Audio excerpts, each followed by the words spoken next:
नमस्कार, good morning सभी प्यारे विद्यार्थियों का एक बार पुनः साइकोलॉजी के इस लाइव बैच में दिल से स्वागत, अभिनंदन। My dear friends, my dear students, कैसे हैं आप सब लोग? उम्मीद करता हूं आप लोग स्वस्थ होंगे, मस्त होंगे। अर्चना बेटा, वेरी गुड मॉर्निंग, स्वागत, मोस्ट वेलकम। चलिए, तो सभी लोग लाइव आ जाएं क्लास में, जो नहीं आए हैं वो भी आ जाएं। चलिए, तो कल की क्लास में हम लोगों ने डिस्कस किया था, नर्मदा खेरादी, मोस्ट वेलकम बेटा। कल की क्लास में हमारा लास्ट डिस्कशन था एजुकेशन को लेकर। उससे पहले हम लोगों ने मनोविज्ञान की पूरी पृष्ठभूमि, चाहे वो मनोविज्ञान की प्रकृति को लेकर हो, चाहे वो उसकी शाखाओं को लेकर हो, चाहे वो उसके अर्थ और परिभाषाओं की बात हो, या फिर मनोविज्ञान की अतीत और इतिहास की कहानी की बात हो, वो सब कुछ हम लोग डिस्कशन करने के बाद हम पहुँचे नए टॉपिक एजुकेशन पर, नए विषय एजुकेशन पर, जहाँ पर एजुकेशन में हम लोगों ने डिस्कस किया कि वाकई ये इंग्लिश का जो एजुकेशन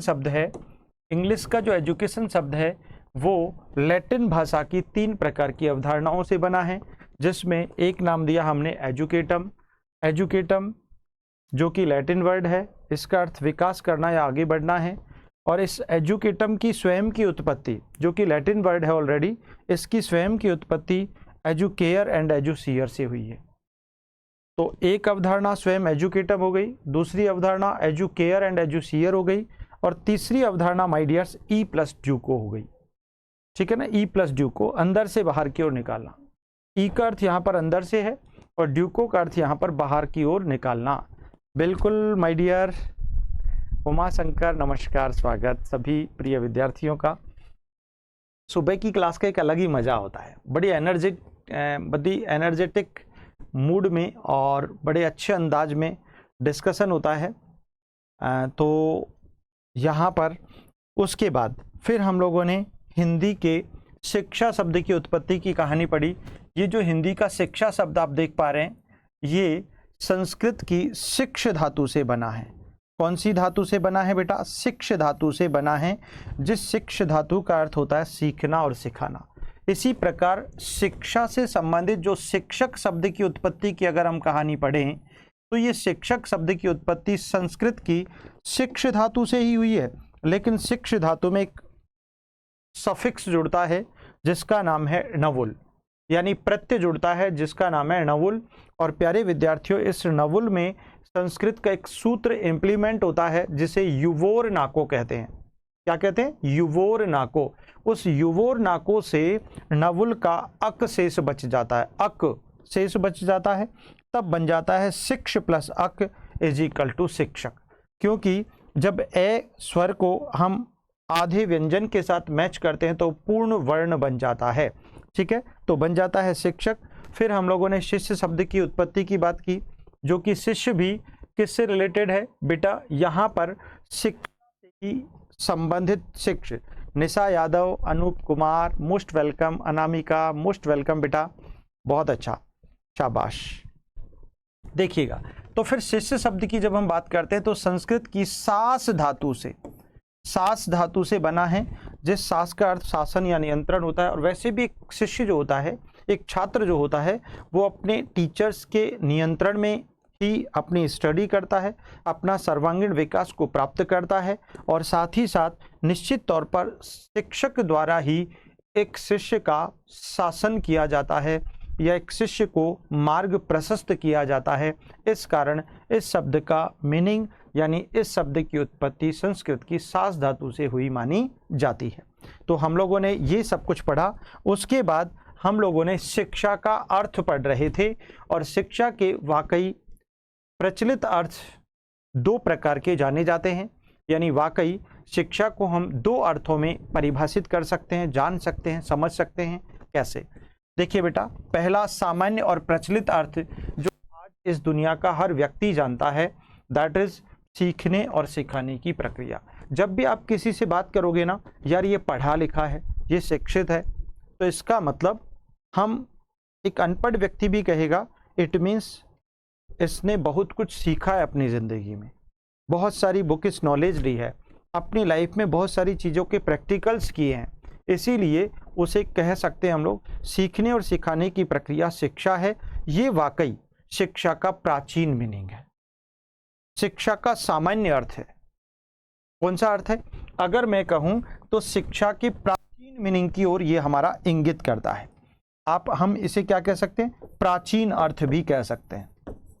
प्राचीन अर्थ जो अब तक प्रचलित था। लेकिन आधुनिक अर्थ की बात करें, नवीन अर्थ की बात करें, तो आधुनिक अर्थ क्या कहता है? वाकई आज शिक्षा, मैं इसका एग्जाम्पल आपको समझाने की कोशिश करता हूं। आप देखेंगे बेटा कि पहले की किताबें, यानी आपके और मेरे टाइम की जो बुक्स थी ना, सरकारी बुक्स, जब हम गवर्नमेंट स्कूल्स में पढ़ा करते थे, तो वो बुक्स जो है वो ब्लैक एंड वाइट हुआ करती थी। आज आधुनिक शिक्षा ने, आज मनोविज्ञान ने जैसे ही शिक्षा में एंट्री की तो कलरफुल बुक्स हो गई। बच्चों की बुक का जो फ्रंट पेज होता है ना, वो बहुत अट्रैक्टिव होता है ताकि वो बच्चों को अच्छा लगे, बच्चे उसे प्यार करें, बच्चे उसे सीखें, बच्चे उसे अपने साथ रखें, बच्चे उसे सहेज कर रखें। इसी प्रकार आज हर एक चैप्टर में, पहले हमारे पास ऐसी कोई एक्टिविटी नहीं हुआ करती थी। आज आप कोई भी बुक उठा के देखेंगे, चाहे 5th क्लास की उठाओ, 6 की उठाओ, 7th की उठाओ, आपको देखने को मिलेगा कि हर एक बुक के हर एक चैप्टर में एक एक्टिविटी दी है। यानी आज शिक्षा कैसी हो रही है? एक्टिविटी बेस्ड हो रही है। कैसी हो रही है? एक्टिविटी बेस्ड हो रही है। तो वाकई उसका मतलब भी यही है कि बच्चों को खेल खेल में, क्रियाओं द्वारा, सक्रिय अनुकूलता के साथ ज्ञान निर्माण की दिशा प्रदान की जाए। उस चैप्टर का, उस बुक का, उस अट्रैक्शन का, उस फ्रंट पेज के कलरफुल होने का और हर एक चैप्टर में बहुत सारे पिक्चर्स होने का यही अर्थ है। आप समझ लीजिएगा, आप जान लीजिएगा। क्यों? क्योंकि वास्तव में यहां पर आज एजुकेशन ने आधुनिक अर्थ, जिसका मीनिंग क्या है? परिवर्तन करना। इट मीन्स यहां पर मनोवैज्ञानिक अर्थ की बात करें तो परिवर्तन करना। इस मनोवैज्ञानिक अर्थ को ही हमने आधुनिक अर्थ नाम दे दिया। इस मनोवैज्ञानिक को आधुनिक दिया, इस आधुनिक को मनोवैज्ञानिक कह सकते हैं। इसलिए परिवर्तन, परिमार्जन, संशोधन और सुधार। लेकिन किस में? बालक के व्यवहार में, मानव के व्यवहार में, किसी भी जीव के व्यवहार में जो आप परिवर्तन करते हैं एजुकेशन के आधार पर होता है। मैंने आपको कल एक माँ का एग्जाम्पल भी दिया था। अभी बहुत सारे एग्जाम्पल से मैं आप इसको समझाने वाला हूं जो बहुत डेली लाइफ के एग्जाम्पल्स है। इसीलिए तो मैंने एक बात कही थी हमेशा आपको, इस लाइव क्लास का या फिर इस रिकॉर्डेड क्लास का या फिर आप यूं कहें इस ऑनलाइन क्लास का, कि ऑनलाइन का जो पढ़ाई जब स्टार्ट हुआ आफ्टर कोविड, इसका प्रचलन बहुत बढ़ा, तो बहुत सारे बच्चों को घर बैठे एक शानदार एजुकेशन मिल रही है। इसके पीछे रीजन क्या है?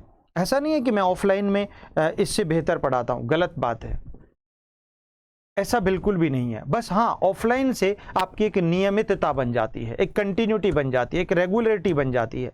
और यहाँ पर आप ऑनलाइन में क्या करते हैं? गच्चा खा जाते हैं। कई बार क्या करते हैं? अरे कोई बात नहीं, आपको 8:15 बजे टाइम नहीं है, शाम को देख लेंगे यार, रात को देख लेंगे, क्लास जाएगी कहाँ, रिकॉर्डेड तो है ही। तो वाकई अच्छी बात है कि आप उस क्लास को 5 बार भी देख सकते हैं, आपके पास मौका है। लेकिन ऑफलाइन में सिर्फ 1 टाइम देख करके, 1 टाइम अपनी बुक में जो भी एग्जाम्पल नहीं होते, कहानियां नहीं होती डेली लाइफ के, कोई भी टीचर पढ़ाता है, सिर्फ पॉइंट टू पॉइंट बातें होती हैं जो भी टॉपिक वाइज। इसीलिए, और ये तो मैं जरूरी नहीं, मैं हमेशा कहता हूं अपने बच्चों को, ये जरूरी नहीं कि मैंने जो पढ़ाया या किसी टीचर ने जो पढ़ाया कॉपी में वही सब कुछ एग्जाम में छपेगा। गलत बात है, मैं कभी नहीं मानता इस बात को। अगर मुझे इतना ही पता होता तो मैं इतनी सारी कहानियां क्यों सुनाता? डायरेक्ट क्वेश्चन टू क्वेश्चन आपको बता देता कि ये क्वेश्चन छपेंगे। आई एम नॉट अंतर्यामी and also you are not अंतर्यामी। हम सिर्फ मेहनत करते हैं, हम सिर्फ कंसेप्ट सीखते हैं। आज के बाद जिंदगी में आपको पता लग जाएगा कि एजुकेशन है क्या भला। आप कैसा भी क्वेश्चन घुमा के दे, आपने उस कंसेप्ट को सीख लिया। ये क्लास का, मेरी क्लास का पर्पज है बेटा, और वही सिखाने वाला हूं इस क्लास में। हर एक दिन, हर समय आपको मजा आएगा निश्चित तौर पर। बिल्कुल मीनल, किरण, मिक्की, टिंकू, निशा, अनूप, अनामिका, उमा, नर्मदा, सभी मेरे प्यारे विद्यार्थियों को सुबह सुबह प्रातःकाल की ढेर सारी शुभकामनाएं। आज का दिन आपका शुभ हो, अच्छे से आप यूं ही निरंतर उन्नति करते रहें और अच्छे से पढ़ते रहें, आगे बढ़ते रहें। तो देखिए कंसेप्ट में सिखा, अब बात आती है यहाँ पर, ये तो हो गया इसका अर्थ और उत्पत्ति हमने पढ़ ली। अब आते हैं आज की क्लास में हम लोग डिस्कस करने जा रहे हैं, वो क्या है, वो ये है, देखिए ध्यान से, कि आज हम शिक्षा की परिभाषाओं की तरफ नजर डालते हैं। शिक्षा की परिभाषाएं, जब हम शिक्षा की परिभाषाएं सीखते हैं, डेफिनेशन सीखते हैं, तो बहुत सारी बातें समझ में आने को लग जाती हैं। इट मीन्स एक तो मैंने अर्थ के आधार पर समझाने का प्रयास किया, और अब मैं सिखा रहा हूं शिक्षा की परिभाषाएं, डेफिनेशन। उससे मैं इस शिक्षा के पूरे कंसेप्ट को आपकी खोपड़ी में उतार दूंगा, निश्चित रूप से। I am confident about my self. ये मेरा अपना विश्वास है, दृढ़ विश्वास, कि कभी जिंदगी में शिक्षा से रिलेटेड क्वेश्चन किसी भी एग्जाम में आ जाए और आपसे कोई पूछे, तो आज का मेरा पहला क्वेश्चन इन परिभाषाओं को समझाने और समझने से पहले ये है, क्या आप पढ़े लिखे हैं? कैसा अजीब क्वेश्चन किया आज आपकी जिंदगी में, क्या आप पढ़े लिखे हैं? बताइए। एक क्वेश्चन है आपसे इन डेफिनेशंस को सिखाने से पहले, क्या आप पढ़े लिखे हैं? क्या आप शिक्षित हैं? तो मुझे लगता है हर एक मेरे प्यारे विद्यार्थी का आंसर यस ही आएगा। क्या आएगा? 100% यस आएगा। आप यही उत्तर देने वाले हो, यस। और वो भी कैसे? अगर आपसे कोई पूछ ले क्या आप पढ़े लिखे हैं, तो आप बड़े जोरों से कहेंगे यस आई एम एजुकेटेड, मतलब पूरे भावों के साथ, पूरी एक्टिविटीज के साथ, पूरे जेस्चर्स के साथ आप कहेंगे यस आई एम एजुकेटेड। कि सामने वाले की मजाल कैसे, जो उसने पूछ लिया। अच्छा, पीडीएफ डेली डलवा दिया करें। अच्छा अनु बेटा, यहां से पहले यानी एजुकेशन से पहले की कंप्लीट पीडीएफ आज मिल जाएगी आपको। लेकिन मैं क्या सोचता हूं, जब तक पूरा एजुकेशन टॉपिक नहीं हो जाता, तो उसकी अलग अलग टुकड़ों में पीडीएफ का कोई मजा नहीं है।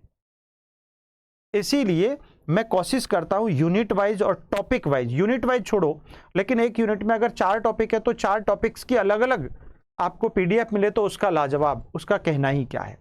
इसीलिए मैं खुद चाहता हूं, अदरवाइज तो डेली भी मिल सकती है आपको, लेकिन वो टुकड़ों का मजा नहीं आता। आप थोड़ी सी बड़ी तो हो जिसको आप काफी देर तक पढ़ें। अब वो छोटी सी 3 पेजेज की होगी, 4 पेजेज की होगी, तो उसको आप 2 मिनट में पढ़ के खत्म करेंगे, ऐसा नहीं। अरे आपका मन लगे पढ़ने में, आधा घंटे 1 घंटे आप बैठो उस पीडीएफ को लेकर के, ताकि आपका दिल लगे यार उस टॉपिक से सर ने ऐसे कनेक्ट किया था, ये वाली स्लाइड इससे ऐसे कनेक्ट हो रही है, तो फिर एक मजा आता है। इस कारण मैं खुद चलाकर अपने हिसाब से डालता हूं, इसलिए आपकी टेंशन नहीं है बेटा। ठीक है माय डियर, चलिए। अच्छा अनूप जी हमारे कह रहे हैं बेस्ट क्लास, धन्यवाद अनूप जी, बहुत प्यारे विद्यार्थी हमारे हैं, अच्छी एफिशिएंसी है। तो आपने कहा यस आई एम एजुकेटेड। अब मैं आज इसको साबित करता हूं। अगर आपने कह दिया कि आप पढ़े लिखे हैं, मान लीजिए एक एग्जांपल से सिखाता हूं, आप किसी एक दिन एक गांव में गए, क्योंकि भारत तो वैसे भी गांवों का देश है। आज भी 70% प्लस जो जनता है वो भारत के ग्रामीण इलाकों में बसती है, भारत के गांवों में निवास करती है। सिर्फ लगभग 30% जनता के आसपास जो है वो शहरों में निवास करती है। तो आप एक गांव में गए, चूंकि आप पढ़े लिखे हैं, और आप एक गांव में गए तो गांव की चौपाल पर कुछ लोग बैठे हुए थे। उन्होंने आपको अपने पास बुलाया और आपसे पूछा बेटा क्या आप पढ़े लिखे हो? तो आपने उत्तर दिया यस, बड़े जोर से कहा यस आई एम एजुकेटेड। तो उन्होंने दूसरा प्रश्न किया, चलिए बेटा आप मुझे बताइएगा कृपा करके कि आप पढ़े लिखे हैं, इस बात का प्रमाण क्या है आपके पास, इस बात का सबूत क्या है आपके पास, इस बात का प्रूफ क्या है आपके पास? तो आपने कहा अरे भाई कैसी बात करते हो, दिखाई नहीं दे रहा मैं पढ़ा हुआ हूं। अरे क्या तुम्हारी शकल पे लिखा है क्या, ललाट पे लिखा है क्या कि तुम पढ़े लिखे हो? एक अनपढ़ व्यक्ति जो तुमसे ज्यादा अच्छा स्टाइलिश है, क्या गूगल्स पहन रखे हैं उस व्यक्ति ने, क्या हेयर स्टाइल है, बालों को आधा कलर किया हुआ है, क्या व्हाइट ड्रेस पहनी हुई है और शूज भी व्हाइट है, क्या बिल्कुल वो क्रीज भी नहीं टूटती, और आप हैं कि आज सिंपल वेशभूषा में और आपसे ऐसा प्रश्न कर दिया, तो आप क्या जवाब देंगे? आप यही कहेंगे कि यस आई एम एजुकेटेड, आपको दिखाई नहीं दे रहा क्या मेरे हुलिये से, मेरे व्यक्तित्व से? अरे भाई, वहां नहीं लिखा होता। तब आप क्या करेंगे? आपसे उसने कहा, उस व्यक्ति ने, कि आप तो प्रमाण दीजिए। तो आप प्रमाण कैसे देंगे? आपके पास उस दिन डिग्री भी नहीं है, आपके पास तो मोबाइल फोन भी नहीं है, और आपसे जब प्रश्न किया गया जिसमें आप अपनी डिग्रीज दिखा सको, तो आप क्या करेंगे? यस, आप क्या करेंगे?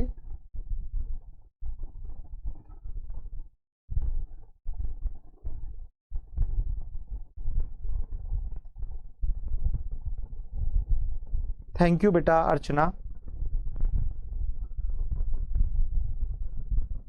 ओह अर्चना, सच्ची मिच्छी, कितनी अच्छी बात बोली है, वाओ, बचपन सा याद आ गया, best class, thank you so much बेटा। बस मैं भी ईश्वर से प्रार्थना करता हूं, जितने भी बच्चे मेरे पास लाइव क्लास में जुड़कर पढ़ रहे हैं ना, मेरी इच्छा है और मेरा दृढ़ विश्वास, एक नंबर साइकोलॉजी में जिंदगी में कटना नहीं चाहिए। एग्जाम तो कोई भी हो, फर्क नहीं पड़ेगा, क्योंकि मैं सारे एग्जाम्स को ऐसे कंक्लूड करके यहां पर आपको देने वाला हूं, एक एक कंटेंट को, और मकसद मेरा सिर्फ क्लास में कंसेप्ट सिखाना है, उस बात को आपको फोकस करना है। तो हम लोग यही बात कर रहे थे कि अब ऐसे वक्त पर आप क्या प्रमाण देने वाले हैं? तो आपके पास कोई प्रमाण ही नहीं है, आप कैसे साबित करेंगे कि आप पढ़े लिखे हैं? तो ऐसी स्थिति में आपके पास कोई आंसर नहीं होता और आप बिल्कुल निरुत्तर हो जाते हैं। आप कहते हैं मेरा बोलने का ढंग देखो कितना अच्छा है। अरे भाई, बोलने के ढंग से क्या एक अनपढ़ व्यक्ति अच्छा नहीं बोलता? क्या हमारे दादा दादी, हमारे माता पिता जो अनपढ़ हैं, क्या वो गालियां ही देते हैं? नहीं। मैं अपनी बुद्धि से पढ़ा लिखा हूं, तो क्या अनपढ़ लोगों में बुद्धि नहीं होती? क्या होती है। मेरी चाल अलग है, तो क्या वो उल्टे चलते हैं? क्या ऐसा भी नहीं है। इट मीन्स, कहने का अर्थ ये हुआ, नो डाउट, कि आपसे पूछा गया। अब मेरा दूसरा प्रश्न है कि एक पढ़े लिखे व्यक्ति में और अनपढ़ व्यक्ति में क्या फर्क है, क्या अंतर है? वो भी आपकी तरह, उसके पास भी दो आंखें हैं, मैंने कल भी बताया था, दो पैर हैं, दो हाथ हैं, बहुत अच्छा सुंदर व्यक्तित्व है, उसका हेयर स्टाइल भी आपसे ज्यादा सुंदर है, उसकी आंखें भी बड़ी सुंदर है, बड़ी बड़ी है ना? बड़ी बड़ी मतलब डराने वाली नहीं, बड़ी सुंदर। कहते हैं कि जिसकी जितनी ज्यादा बड़ी आंखें होती है ना, वो उतनी ही सुंदर बालिका या बालक होता है। और खासकर लड़कियों की अगर बड़ी आंखें हो, हैं, है ना? हमारी मिक्की की बहुत बड़ी बड़ी आंखें हैं, इसीलिए बहुत सुंदर है। मजाक कर रहा हूं।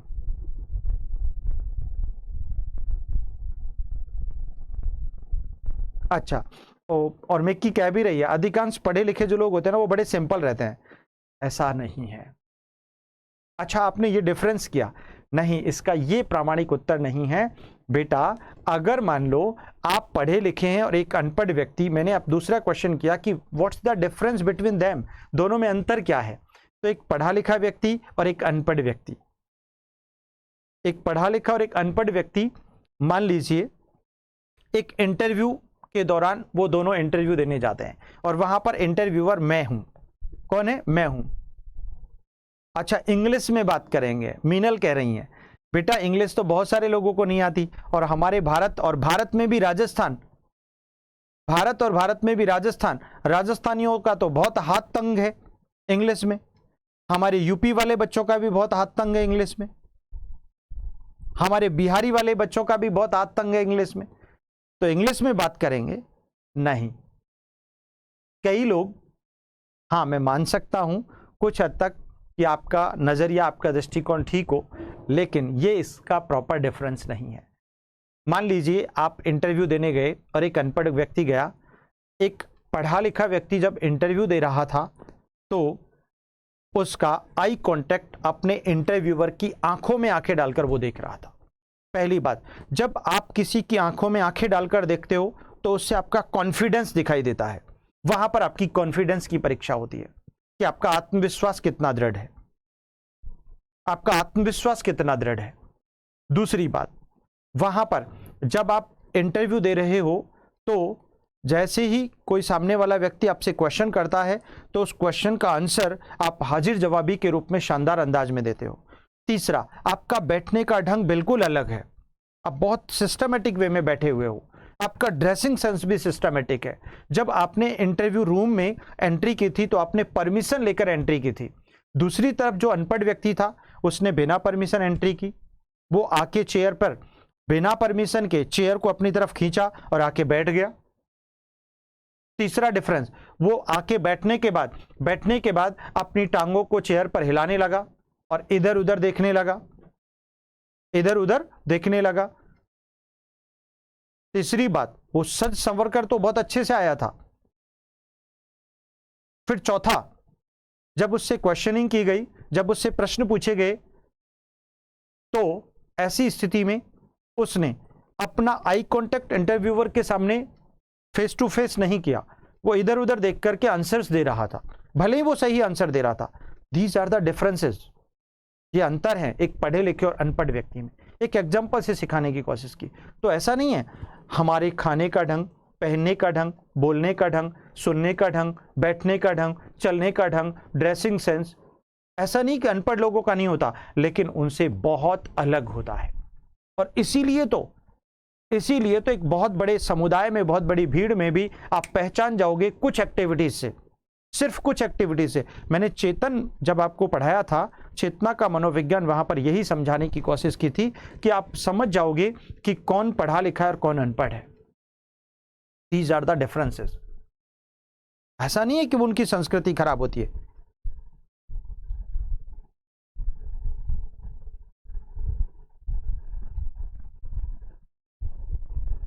अनूप जी धन्यवाद। ओके, चलिए ठीक है, अच्छा लगा। बहुत एक्सपीरियंस है बेटा उनके पास भी। अनूप बेटा वो मुझसे भी सीनियर है काफ़ी लंबे टाइम से, और बहुत बड़े बड़े संस्थानों में उन्होंने टीचिंग किया है। तो आपको ज़रूर बेनिफिट मिलेगा। थोड़ा सा ज़रूर फ्लो का फर्क हो सकता है, क्योंकि हम तो थोड़े खिलाड़ी हैं और रिजल्ट भी सबसे अलग देने की कोशिश करते हैं, और दिया है अब तक। पिछले 7-8 सालों से कब्जा जमा रखा है। तो these are the differences. Okay बेटा, अच्छा, बात सही है, ठीक है। तो यहां पर शिक्षा की जब हम परिभाषाएं पढ़ते हैं तो ये सारी बातें समझ में आती है। अब देखिएगा, अब यहां पर आज पहली डेफिनेशन मैं आपको बताता हूं स्वामी विवेकानंद के अनुसार। स्वामी विवेकानंद के अनुसार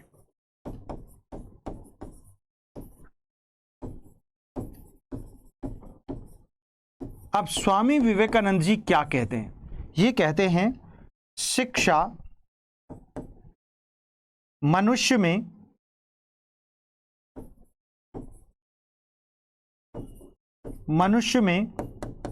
सन्निहित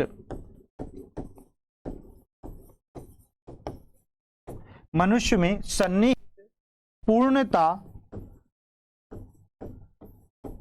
का प्रदर्शन ही शिक्षा है। मनुष्य में सन्निहित या अंतर्निहित यानी अंदर विद्यमान। अब देखिएगा, इस परिभाषा को सीखने से और सिखाने से पहले मैं आपको शिक्षा का वास्तविक अर्थ समझा देता हूं, ताकि आपको कोई भी दिक्कत नहीं आएगी। शिक्षा का वास्तविक अर्थ अब समझाता हूं, ताकि आप इतनी सारी real meaning of education according to me, only me, मेरे हिसाब से क्या है वो समझाने की कोशिश कर रहा हूं।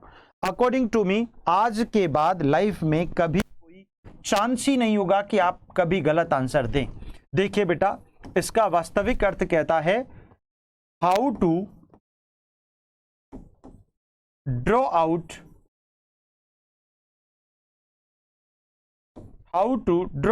The hidden qualities. How to draw out the hidden qualities of individuals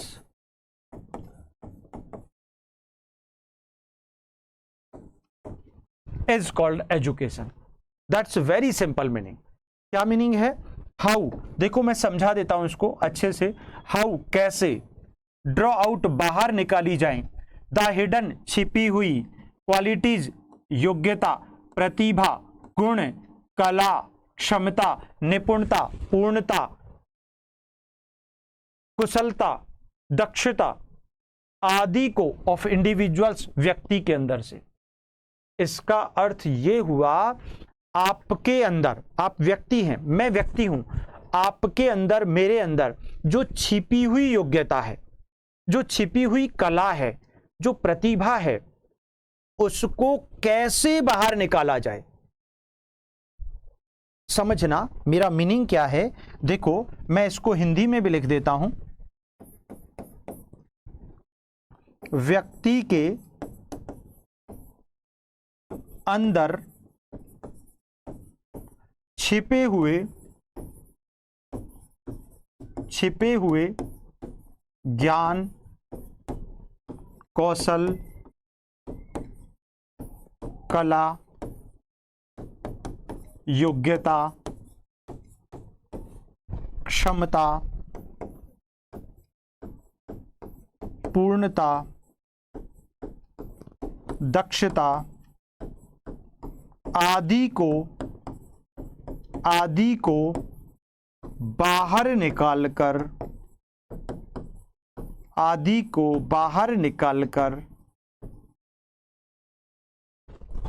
वातावरणीय अनुकूलता प्रदान करना ही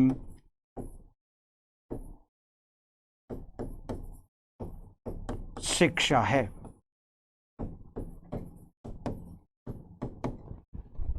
अब देखो बेटा, आपको याद होगा मैंने आपको जब उत्पत्ति पढ़ा रहा था तो एक वर्ड आया था लैटिन की तीसरी अवधारणा ई प्लस ड्यूको. क्या वर्ड आया था बेटा? ई प्लस ड्यूको का यहां पर ऑपरेशन कर दिया. ये आया था ई प्लस ड्यूको.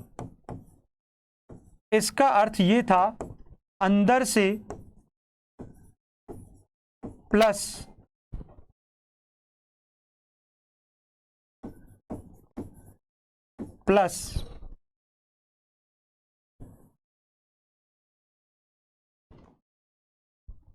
अंदर से प्लस बाहर की ओर निकालना.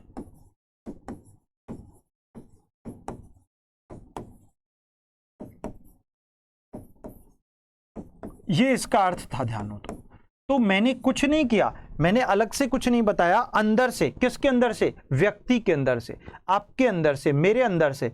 इसका मतलब ये हुआ आप पहले से ही, आपके पास बहुत सारा ज्ञान है. मैंने आपको कुछ नहीं सिखाया, मैंने आपको कोई ज्ञान नहीं दिया. आपके पहले गुरु तो आपके माता पिता थे. पेस्टोलॉजी कहते हैं, इस बात की वकालत करते हैं.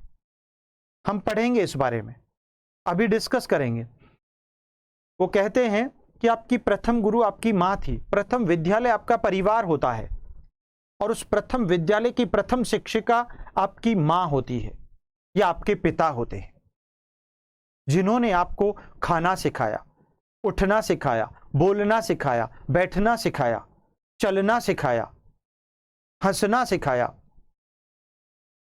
उसके बाद फिर आप जब स्कूल में पढ़ने गए तो बहुत सारी सीख आपको आपके गुरुजनों ने दी, आपके टीचर्स ने दी. तो आई एम नॉट योर गुरु, मैं आपका गुरु नहीं हूं. गुरु तो आपके वे थे, आपके माता पिता और आपके स्कूल टीचर्स, जिन्होंने आपको बहुत कुछ सिखाया. उस सीखने के बाद आप मेरे पास आए हो. तो I am only expert in my specialization, in my subject only. मैं केवल एक सब्जेक्ट का एक्सपर्ट हूं बेटा, और उस सब्जेक्ट की एक्सपर्टीज आपको प्रोवाइड कर रहा हूं. सो आई एम नॉट योर गुरु, मैं आपका गुरु नहीं हूं. गुरु तो वो लोग थे, आपके टीचर्स वो लोग थे, but I am only expert. मैं केवल एक्सपर्ट हूं और वो एक्सपर्ट ही आपको प्रोवाइड कर रहा हूं. इसका मतलब आप बहुत कुछ सीखकर मेरे पास आए हैं.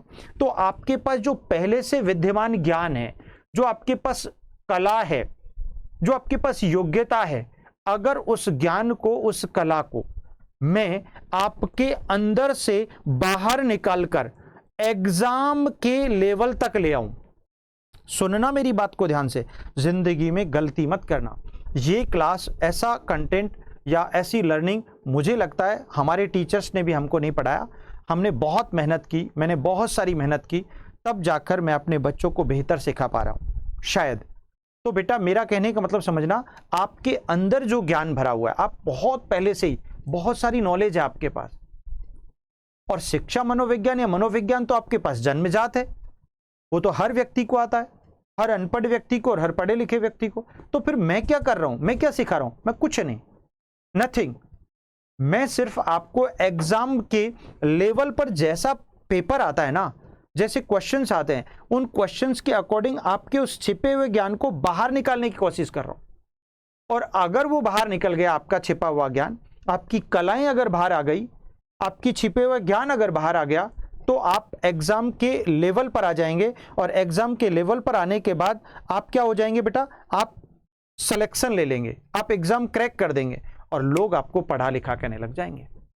अभी तक तो आपको लोग पढ़ा लिखा नहीं कहते हैं, अभी तक आपने बहुत सारी डिग्रियां की, आपको कोई पढ़ा लिखा नहीं कहता। इवन आपके पेरेंट्स, सॉरी आपके रिलेटिव्स, आपके पड़ोसी, आपके सामाजिक लोग आपको पढ़ा लिखा नहीं मानते।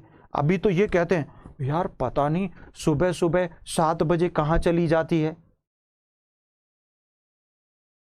एक दिन तो मैंने सेंट्रल पार्क में उसको एक लड़के के साथ घूमते हुए देखा था। अभी तो ये बोलते हैं आपके पड़ोसी।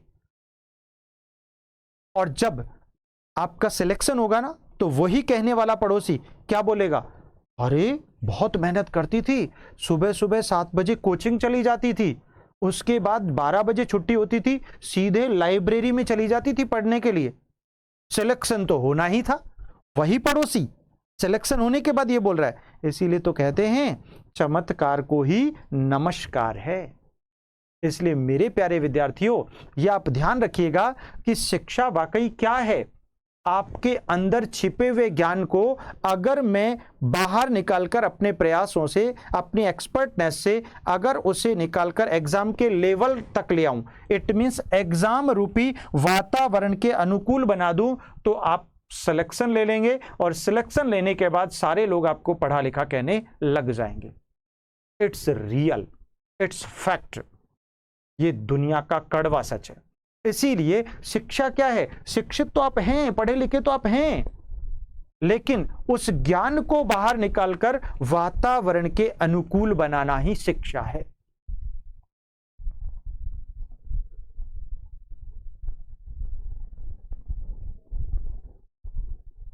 Mickey thank you. ओहो, एकदम सही बता रहे हो सर ये तो। अच्छा बेटा, तो मेरी बातों को समझिए मेरे बच्चे कि यही मेन चीज है कि क्या है, यही तो शिक्षा है।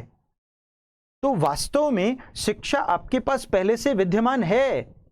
शिक्षित आप हैं, पढ़े लिखे आप हैं, नॉलेज आपके पास है, कलाएं आपके पास हैं। कोई तो बहुत अच्छा डांसर है, कोई तो बहुत अच्छा म्यूजिशियन है, कोई तो बहुत अच्छा आर्टिस्ट है, कोई तो बहुत अच्छा पेंटर है।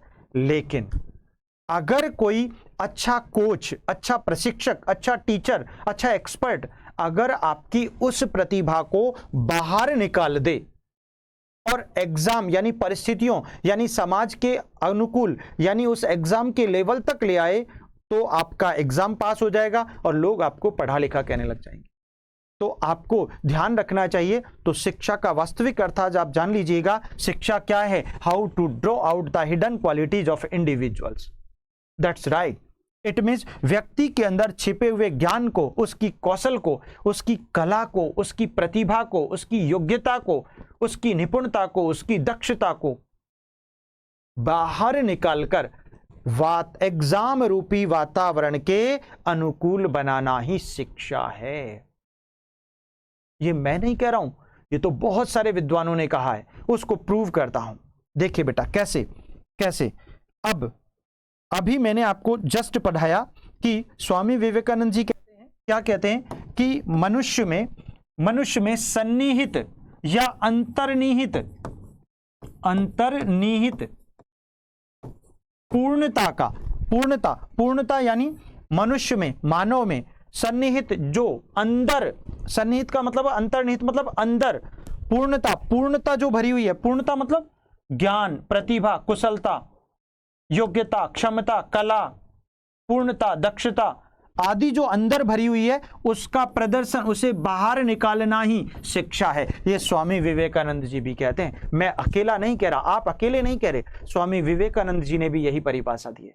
और आपको एक एग्जाम्पल सिखा दूं मेरे बच्चों कि जब हनुमान जी छोटे से बालक थे ना, बच्चे थे, तब वो सबकी मार खा रहे थे, पिटाई खा रहे थे, तो एक ऋषि ने उनको बताया, आपको पता ही होगा, जामवंत जी ने उन्हें बताया कि तुम तो बहुत प्रतिभाशाली हो, अरे तुम्हारे अंदर तो इतनी शक्ति है कि तुम उड़ भी सकते हो, तुम ये कर सकते हो, तुम वो कर सकते हो। मैं भी वही कर रहा हूं, आप लोग कमजोर नहीं है। हमारी मिक्की कहती रहती है कि सर मुझे कुछ नहीं आता, मतलब लोग, समाज लोग ये क्या ये कहते हैं कि ऐसा नहीं है बेटा, यू आर रियली टैलेंटेड। तभी तो आपने बीड़ा उठाया कि मुझे टीचर बनना है, तभी तो आपने सोचा, तभी तो आपने सपना लिया। इट मीन्स आप कैपेबल हैं। फर्क सिर्फ इतना है कि आपको एक अच्छे एजुकेटर की जरूरत है, और हो सकता है गलती से या फिर ईश्वरीय कृपा से मेरी मुलाकात आपसे हुई और मैं आपको साइकोलॉजी सिखाने के लिए रेडी हो गया, और हम दोनों एक अच्छे से कम्युनिकेशन करते हुए, हम सब लोग अच्छे से कम्युनिकेट करते हुए अच्छी साइकोलॉजी को डिस्कस कर रहे हैं। That's clear. बस यही सीखने का एक तजुर्बा है।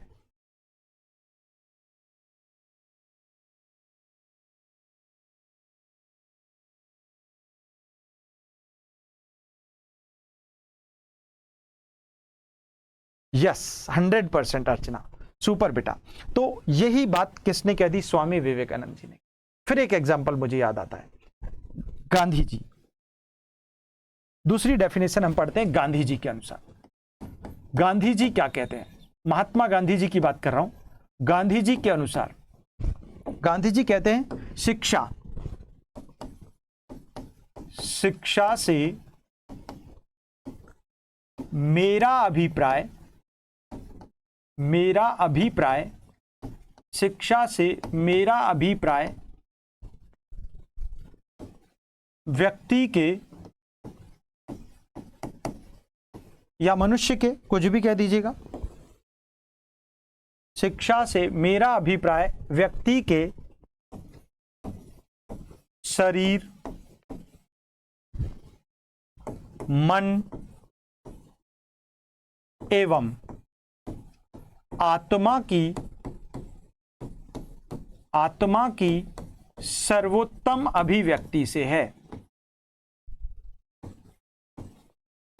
आत्मा की सर्वोत्तम अभिव्यक्ति से है।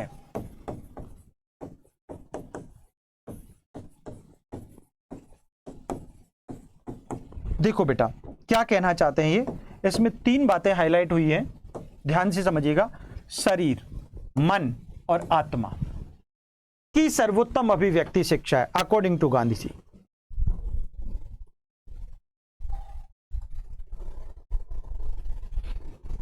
ओके बेटा, वेरी गुड, अच्छा लगा।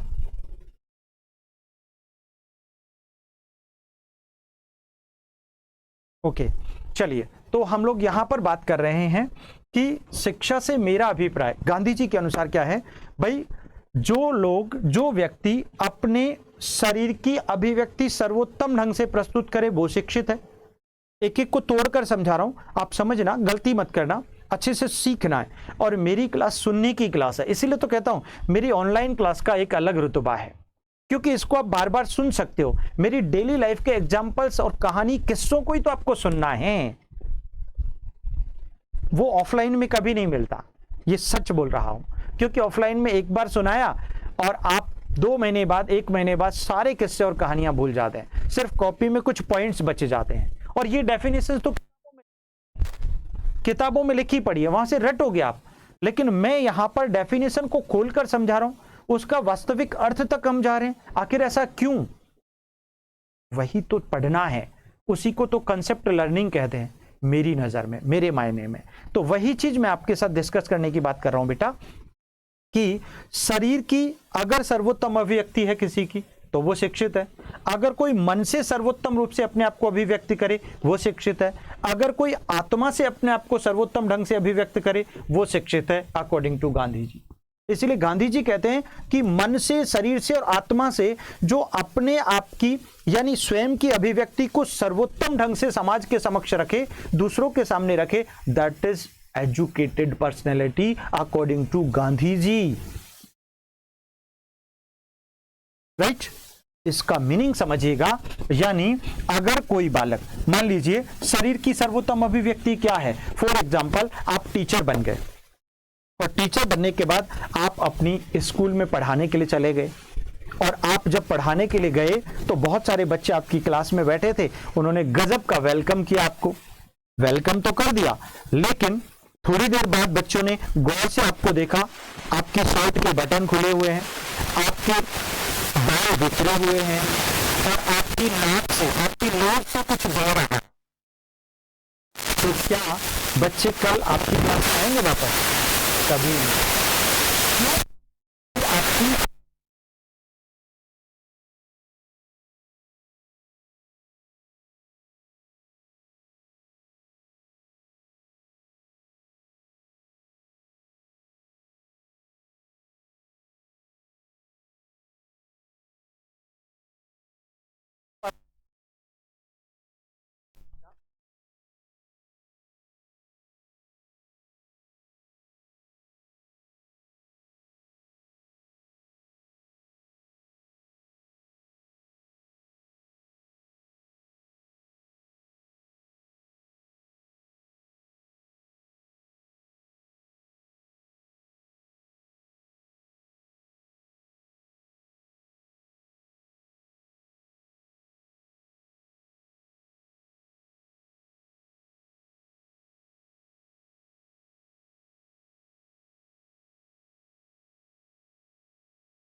हाँ बेटा, अब आ गई आवाज।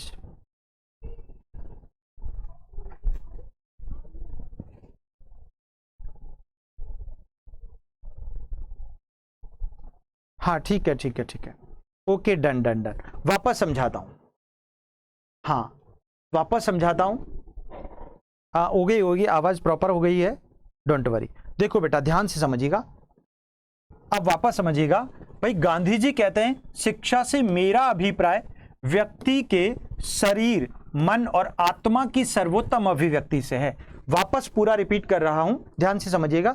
यानी गांधी जी के अनुसार शरीर की सर्वोत्तम अभिव्यक्ति, अगर आपके बॉडी ऑर्गन्स, आपके शरीर के अंगों का संचालन अगर बेहतर है तो आप शिक्षित हैं। तो आप क्या हैं? शिक्षित हैं। अगर आपका मानसिक दृष्टिकोण, मन की अभिव्यक्ति सर्वोत्तम है तो आप शिक्षित हैं। इस परिभाषा को तोड़कर समझा रहा हूं। अगर आप आत्मिक रूप से अपनी अभिव्यक्ति को सर्वोत्तम ढंग से प्रस्तुत कर रहे हैं तो आप शिक्षित हैं। वही शिक्षा, ये गांधी जी कहते हैं। अब इसको एग्जाम्पल के साथ समझते हैं। भाई शरीर की अभिव्यक्ति सर्वोत्तम कैसे? फॉर एग्जाम्पल आप टीचर बन गए, ठीक है, आप टीचर बने और आप टीचर बनने के बाद आप पहले दिन अपने स्कूल में चले गए।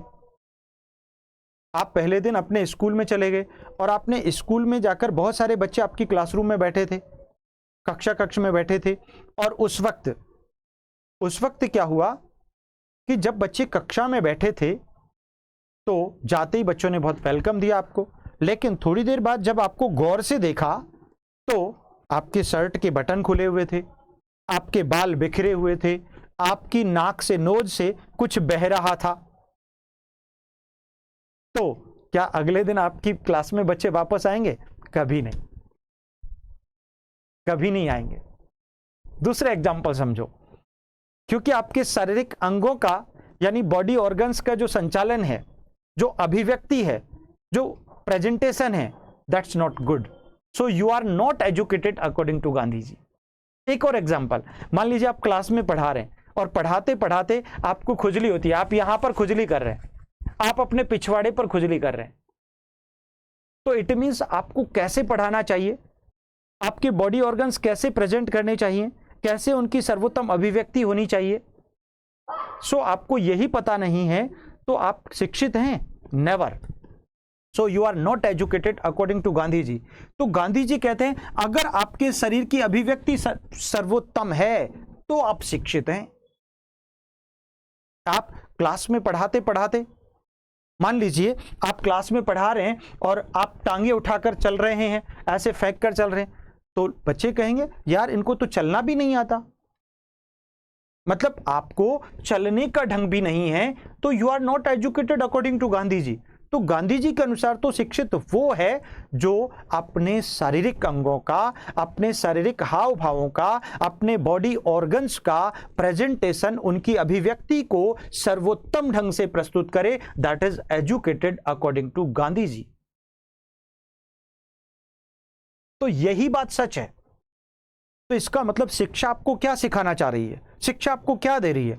अरे भाई, आप अनपढ़ और पढ़े लिखे को अंतर पूछ रहे थे ना मुझसे, तो इट मीन्स आपका बोलने का ढंग, आपके शारीरिक अंगों का संचालन, आपका आई कांटेक्ट, आपकी body language, everything is fine, then we can say we are educated, you are educated also according to Gandhi ji.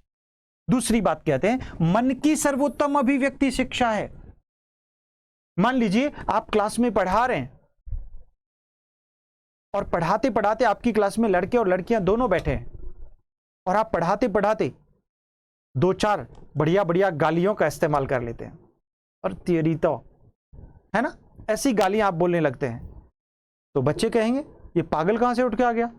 अरे भाई, ये मानसिक रूप से ये ठीक नहीं है, इसकी मानसिक रूप से अभिव्यक्ति सर्वोत्तम नहीं है, so he or she is not educated according to Gandhi ji.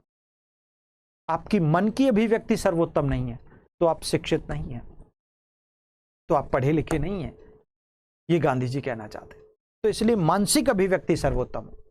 एक और एग्जाम्पल बताता हूं, कई बार आपने देखा होगा कि हमारे रिलेशन में, हमारे जान पहचान में या हमारे आस पड़ोस में कहीं किसी की डेथ हो जाती है, किसी की मृत्यु हो जाती है, तो हम वहाँ तिये पाँचे में वहाँ पर पहुँचते हैं, और आप भी पहुँचे, हम सब पहुँचे, कुछ लोग वहाँ पर उनको सहानुभूति दे रहे थे, उन्हें हिम्मत दे रहे थे, उन्हें सपोर्ट कर रहे थे। जो लोग रो रहे थे, जो लोग बड़े दुखी थे, जो लोग बड़े खिन्न थे, और आप वहाँ जाकर के क्या कर रहे हैं? डांस कर रहे हैं, आप वहां जाकर के गाने गा रहे हैं, तो लोग, चाहे आपके कितने भी खास रिलेटिव हैं, आपको वहां से धक्का देकर भगा दिया जाएगा और क्या कहा जाएगा? साला पागल है, कहां से उठ के आ गया। मतलब पागल है, मतलब आपका मानसिक दृष्टिकोण, आपकी मानसिक अभिव्यक्ति सर्वोत्तम नहीं है, so you are not educated according to Gandhi ji. अरे जी, जैसी परिस्थिति, जैसी घटना, जैसी स्थिति, जैसा वातावरण, उसके अनुसार अगर आप अपनी मानसिक अभिव्यक्ति को सर्वोत्तम ढंग से प्रस्तुत करें, then you are educated according to Gandhi ji. यही तो गांधी जी ने सच कहा है। समझ में आ गई बात? उम्मीद करता हूं जरूर आ गई होगी डेफिनेशन। उसके बाद आत्मा की अभिव्यक्ति सर्वोत्तम, यानी अगर आप आत्मिक रूप से सर्वोत्तम हैं तो आप पढ़े लिखे हैं। कैसे? मान लीजिए एक दिन मेरी क्लास नहीं हो पाई, एक दिन मेरी क्लास नहीं हो पाई, 2 दिन नहीं हो पाई, कोई मुझे अर्जेंसी थी या मेरे साथ कोई घटना घटित हो गई, कोई इंसिडेंट हुआ और मैं 2 दिन क्लास नहीं ले पाया, तो आप जैसे 2-4 बच्चों के मैसेजेस मेरे पास आ गए, अरे सर हमें क्या मतलब, आपको क्या हुआ है, क्या नहीं हुआ है, आपने क्लास नहीं ली। इसका मतलब आपने मेरे भावों को, पहचाना ही नहीं, मैंने आपके भावों को जाना ही नहीं कि आप क्यों नहीं ले पाए, क्या रीजन थे, क्या कारण थे। अरे भाई, जब आप दूसरे के भावों को पहचानो, दूसरों की संवेदनाओं को जानो और वैसा ही बर्ताव अगर सामने वाले व्यक्ति के साथ करो, इट मीन्स आप आत्मिक रूप से सर्वोत्तम अभिव्यक्ति प्रस्तुत कर रहे हैं। बात समझ में आ गई? इट मीन्स मुझे क्या समस्या है, उस प्रॉब्लम को जाने बिना ही आपने अपना पक्ष रख दिया, दैट इज नॉट आत्मिक अभिव्यक्ति इन परफेक्ट वे। तो वो आत्मा के आत्मिक अभिव्यक्ति सर्वोत्तम रूप से नहीं प्रस्तुत हुई। इट मीन्स सामने वाले व्यक्ति के भावों, संवेदनाओं, संवेगों को जानते, पहचानते, समझते हुए आप उसी के अनुरूप उसके साथ बर्ताव करते हो, व्यवहार प्रस्तुत करते हो, तो इट मीन्स आप आत्मिक रूप से सर्वोत्तम अभिव्यक्ति प्रस्तुत कर रहे हो। इसे ही यहां पर शिक्षा का संदर्भ या दृष्टिकोण। इसीलिए गांधी जी ने कहा, शिक्षा से मेरा अभिप्राय व्यक्ति के शरीर, मन और आत्मा की सर्वोत्तम अभिव्यक्ति से है। अगर इन तीनों पक्षों के आधार पर एक व्यक्ति अपने आप को सर्वोत्तम ढंग से प्रस्तुत कर रहा है, तो इट मीन्स वही व्यक्ति शिक्षित है, अदरवाइज बिल्कुल शिक्षित नहीं है। तो ये बात समझ में आ गई गांधी जी की। उसके बाद अगली तीसरी परिभाषा पर हम पहुंचते हैं, दैट इज रविंद्रनाथ टैगोर।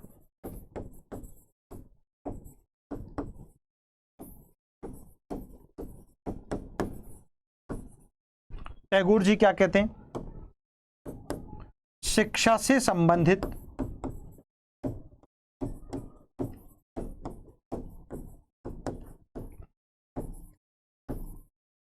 शिक्षक उस दीपक की तरह होता है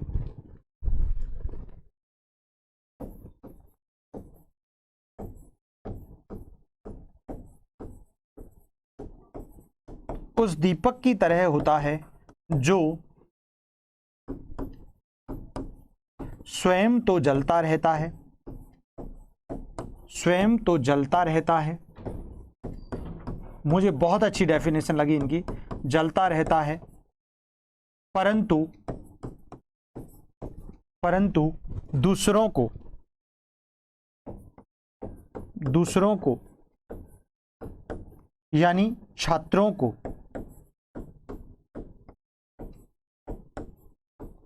प्रज्वलित करता रहता है।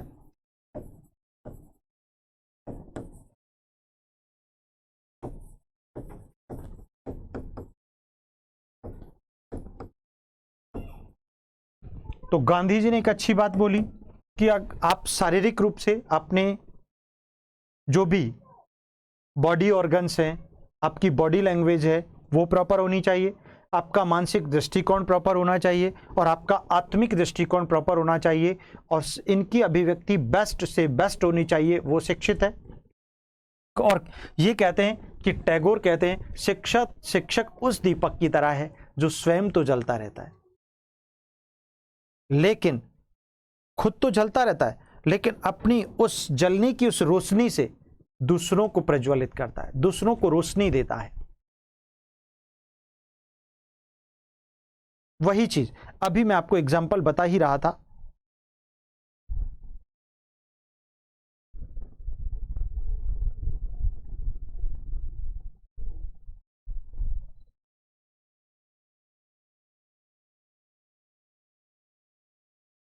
हेलो, अभी तो प्रॉपर है ना आवाज? अभी तो परफेक्ट है ना? चलिए, तो हाँ, अगर अभी भी दिक्कत हो तो बता देना। अभी तो प्रॉपर आ रही है आवाज़ सबके पास। चलिए बेटा, तो देखिएगा यहाँ पर वही चीज़ हम लोग यहाँ डिस्कस कर रहे हैं। क्लियर हो गया? तो यही बात कहते हैं कि स्वयं जलता रहता है, बहुत सारे कष्ट उठाता है, लेकिन अपनी उस जलने से, अपने उस प्रज्वलन से, वो प्रज्वलन, वो रोशनी अपने बच्चों को, छात्रों को, दूसरों को प्रदान करता है। वही शिक्षक है। ये कौन कहते हैं? ये टैगोर है। उसके अतिरिक्त हम बात करें पेस्टोलॉजी की।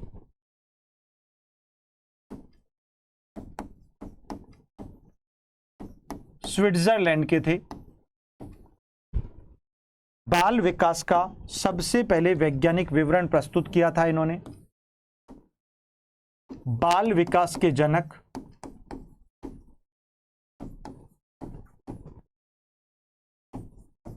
क्यों कहा गया इनको बाल विकास का जनक? क्योंकि ये स्विट्जरलैंड के थे।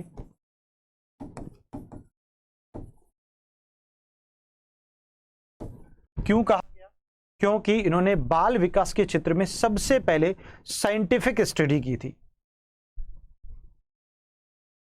साइंटिफिक स्टडी की थी बेबी एंड बायोग्राफी में, ठीक है ना, निश्चित तौर पर। तो इसी आधार पर इनको बाल विकास के संदर्भ में प्रथम वैज्ञानिक अध्ययनकर्ता होने के नाते इसका प्रतिपादक भी माना जाता है। पेस्टोलॉजी कहते हैं शिक्षा के दृष्टिकोण में परिभाषा दी, बहुत अच्छी परिभाषा दी इन्होंने, और इन्होंने कहा मानव की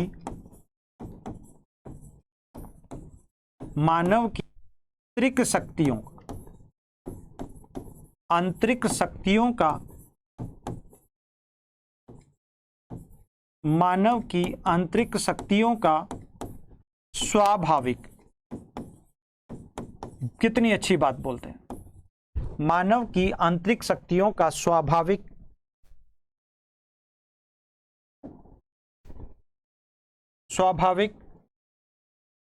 सामंजस्यपूर्ण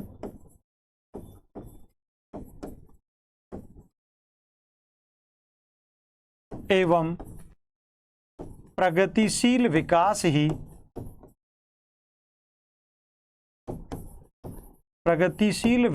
ही शिक्षा है। मतलब समझ जाना मैं क्या कहना चाहता हूं।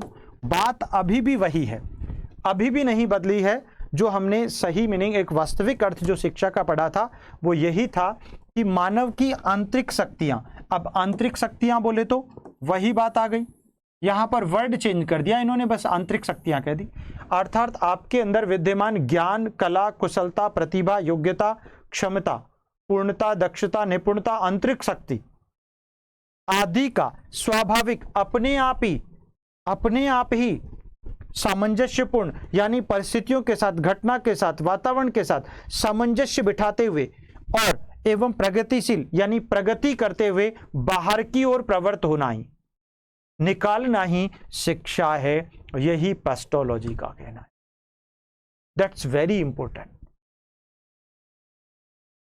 ये आपको बात ध्यान में रखनी चाहिए कि वही आती है कि आपके अंदर जो छिपा हुआ ज्ञान है, जो आंतरिक शक्तियां हैं, अरे उनका प्रगतिशील क्रम में उनका प्रदर्शन, उनको बाहर निकालना ही, उन्हें समाज के अनुकूल बनाना, उन्हें परिस्थितियों के अनुकूल बनाना, उन्हें एग्जाम रूपी परिस्थिति वातावरण के अनुकूल बनाना ही शिक्षा है। जब मैं तुम्हारे दृष्टिकोण की बात करता हूं तो आज मैं आपके अंदर छिपे हुए ज्ञान, छिपी हुई साइकोलॉजी को मैं कर क्या रहा हूं, सिर्फ बाहर निकालकर आपके एग्जाम के लेवल तक लाने का प्रयास कर रहा हूं, इन सभी कंसेप्ट्स की बातें करके, इन सभी कंसेप्ट्स को सिखाते हुए, और कुछ नहीं कर रहा।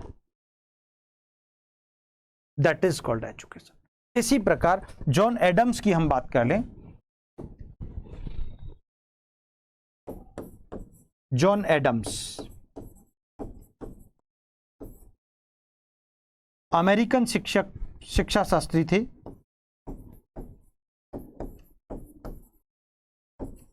अमेरिकन शिक्षा शास्त्री।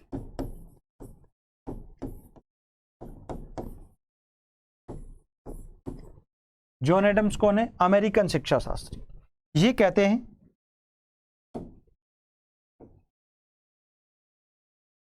ये क्या कहते हैं? शिक्षा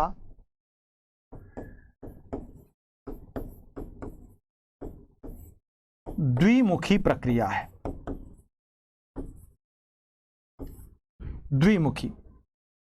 द्विमुखी मतलब बाइपोलर।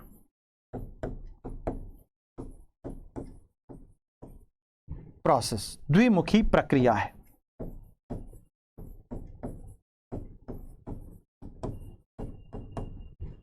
यानी अगर आपसे प्रश्न पूछा जाए जॉन एडम्स के अनुसार शिक्षा क्या है, तो बाइपोलर प्रोसेस। और बाइपोलर प्रोसेस में द्विमुख में कौन कौन शामिल होते हैं? यहां पर द्विमुख की बात करें तो द्विमुख में शिक्षक और शिक्षार्थी, शिक्षक और शिक्षार्थी की बात करते हैं कौन? आपके जॉन एडम्स। लेकिन प्रश्न यहीं पर खत्म नहीं होता, प्रश्न तो अब शुरू होता है कि जॉन एडम्स के अनुसार शिक्षा का केंद्र कौन है? शिक्षक है या शिक्षार्थी है? कौन है? तो प्यारे विद्यार्थियों, ये आपको ध्यान रखना पड़ेगा कि जॉन एडम्स के अनुसार या प्राचीन दृष्टिकोण के अनुसार, आप चाहें तो ऐसा भी समझ सकते हैं, अगर मैं जॉन एडम्स के स्थान पर यूं कह देता कि प्राचीन दृष्टिकोण के अनुसार शिक्षा क्या होती है, तो आपका उत्तर होता द्विमुखी प्रक्रिया sir, bipolar process is called education. But कौन कौन सी बाइपोलर? शिक्षक और शिक्षार्थी। तब ऐसे संदर्भ में अगर आपसे प्रश्न पूछा जाता प्राचीन दृष्टिकोण के अनुसार या जॉन एडम्स के अनुसार शिक्षा का केंद्र कौन है, तो आपका उत्तर होता शिक्षक है सर। कौन है? शिक्षक है। तो इट मींस जॉन एडम्स के अनुसार टीचर सेंटर्ड एजुकेशन की वकालत की गई है। प्राचीन शिक्षा शास्त्रियों ने टीचर सेंटर्ड एजुकेशन की वकालत की है, लेकिन आधुनिक परिप्रेक्ष्य पूरी तरह बदल चुका है। तो एक नोट डाल लेते हैं अपन यहां पर, और नोट में लिख लेते हैं जॉन एडम्स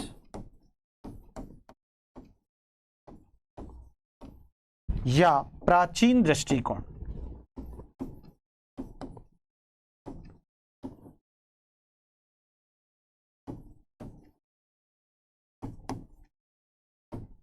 के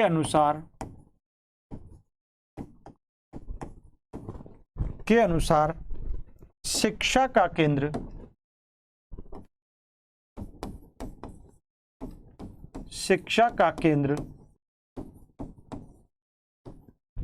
शिक्षक है। कौन है बेटा? शिक्षक है। अब देखो यहां पर तो आपने समझ लिया शिक्षक है, इसीलिए हम इसको डायरेक्ट कह सकते हैं टीचर सेंटर्ड एजुकेशन।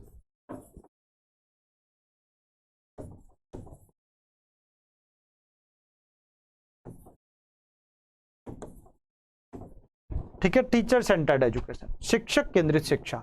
अगर आपसे पूछा जाए,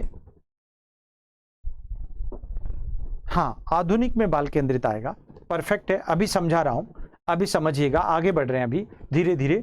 अब बात करें हम लोग यहां पर शिक्षक केंद्रित, इसका एग्जाम्पल से मैं सिखाने की कोशिश करता हूं। आज आप देख लीजिएगा, पहले जब हम पढ़ा करते थे, हमारे टाइम की बात करें, आपके टाइम की बात करें, तो हम पढ़ते थे तो हमारे स्कूल्स में स्कूल का जो परिसर होता था या स्कूल की बिल्डिंग होती थी वो जर्जर अवस्था में होती थी। मुझे याद है जब हम पढ़ते थे, जब स्कूलिंग में पढ़ा करते थे 5th में 6th में 8th क्लास में, तो हमारे जो गांव का स्कूल था ना, वो गांव का स्कूल सचमुच, उसके रूम्स भी, उनमें गेट नहीं थे, विंडोज नहीं थी। और जब बारिश के दिनों में तो पता क्या होता था कि बारिश के दिनों में हमारी क्लासरूम में जो नीचे की फर्श होती थी जिस पर हम बैठकर पढ़ते थे, प्यारे बच्चों, वहां पर भी गड्ढे थे। मतलब वो जो सीमेंट और कंक्रीट की जो फ्लोर बनी होती थी वो भी उखड़ गई थी, वो भी निकल गई थी, तो वहां पर गड्ढे हो रखे थे क्लासरूम में। तो बारिश के दिनों में खिड़कियों से और गेट से जो पानी आता था वो उस क्लासरूम में भर जाता था। तो ऐसी स्थिति में हम बैठ तक नहीं पाते थे। ऐसे स्कूल्स हुआ करते थे। लेकिन जो टीचर्स थे उनका ऑफिस रूम बहुत परफेक्ट, क्लीन, साफ सुथरा होता था। उसमें बैठने के लिए बहुत अच्छी लाइक चटाई जैसी एक फर्श नुमा, एक धागे से बनी हुई एक इस प्रकार की चटाई होती थी जिस पर वो बिछी रहती थी हमेशा। उनके लिए अच्छा कूलर लगा हुआ था, हवादार, उनके लिए सारी फैसिलिटीज थी उनके कक्ष में। लेकिन बच्चों के कक्ष में कोई फैसिलिटी नहीं थी। इवन कई बार तो हम पेड़ की छाया में बैठकर पढ़ा करते थे। आप सोचिएगा, ताज्जुब करेंगे। और बैठने के लिए मेरी अपनी माँ हमें एक वाइट कलर का प्लास्टिक का एक चद्दर या एक कट्टा नुमा आता था जिसे हम अपने बैग में लेकर ले जाते थे। और उस पर बिठाकर बैठते थे, सॉरी उस पर उसे बिछाकर बैठते थे।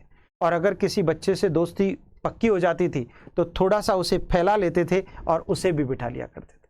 ऐसी थी प्राचीन एजुकेशन। तो सारी फैसिलिटीज, उनको टाइम पर पेमेंट मिलता था, उनके लिए पीने के लिए पानी की व्यवस्था थी, उनके लिए कूलर था, उनके लिए पंखा लगा हुआ था। लेकिन हमारे क्लासरूम में कोई फैसिलिटी नहीं थी। तो सारी फैसिलिटीज किसके लिए थी? टीचर्स के लिए। पैसे भी बहुत मोटे मिलते थे।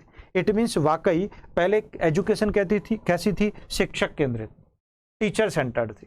लेकिन आज की वर्तमान एजुकेशन, आधुनिक जो शिक्षा है, वो जॉन डीवी के अनुसार, अगर अब आप पढ़ें तो यहां पर आ जाता है जॉन डीवी।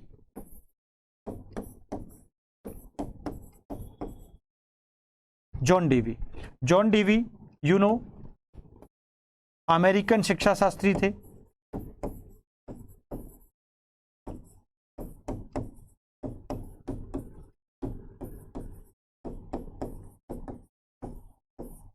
अमेरिकन शिक्षा शास्त्री थे, ध्यान से पढ़िएगा।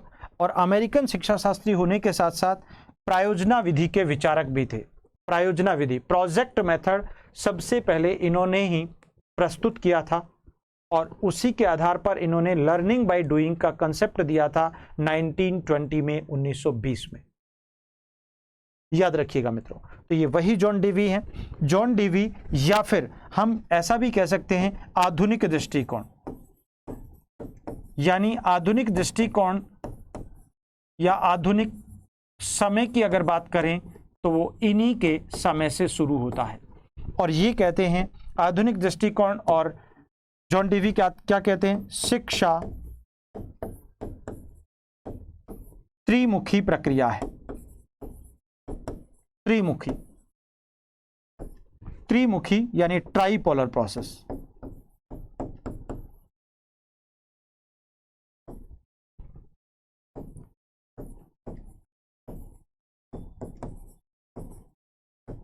ये परिभाषा दी। अब इसमें त्रिमुख कौन कौन से हैं मेरे प्यारे बच्चों? शिक्षक, शिक्षार्थी और पाठ्यक्रम। कई बार पाठ्यक्रम के स्थान पर एग्जामिनर विकल्प में वातावरण दे देता है, तो आप वातावरण कर दीजिएगा। ठीक है, कई बार ऐसा करता है।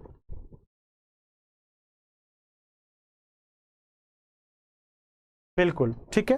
और यहीं पर इसी को हम लोग प्रोग्रेसिव एजुकेशन के नाम से जानते और पुकारते हैं। प्रगतिशील शिक्षा यही है जहां पर बालक का वास्तविक रूप में क्या होता है? प्रगति होती है, उन्नति होती है और वो अपने लक्ष्य की तरफ निरंतर बढ़ता जाता है। ठीक है, तो नोट डालकर लिखेंगे अपन। नोट में लिख लेते हैं। पहली बात, आधुनिक शिक्षा प्रगतिशील शिक्षा के रूप में जानी जाती है। आधुनिक शिक्षा, इसे प्रगतिशील शिक्षा भी कहते हैं।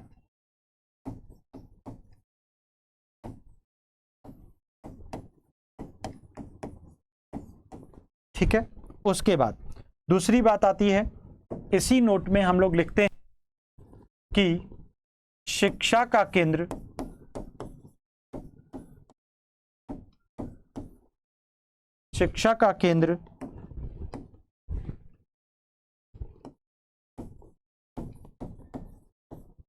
कौन है? बालक है।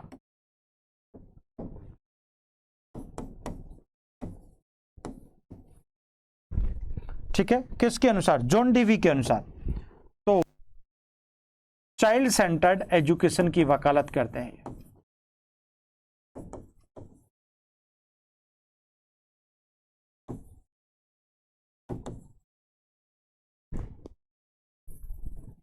यानी जॉन डीवी या फिर आधुनिक शिक्षा शास्त्रियों के अनुसार शिक्षा का केंद्र बालक है, शिक्षा की धुरी बालक है, शिक्षा के रूप में सक्रिय अधिगम करता स्वयं बालक है। अच्छा, आपको याद होगा अगर चाइल्ड सेंटर्ड एजुकेशन की हम वकालत करते हैं तो निश्चित तौर पर निर्मितवादी,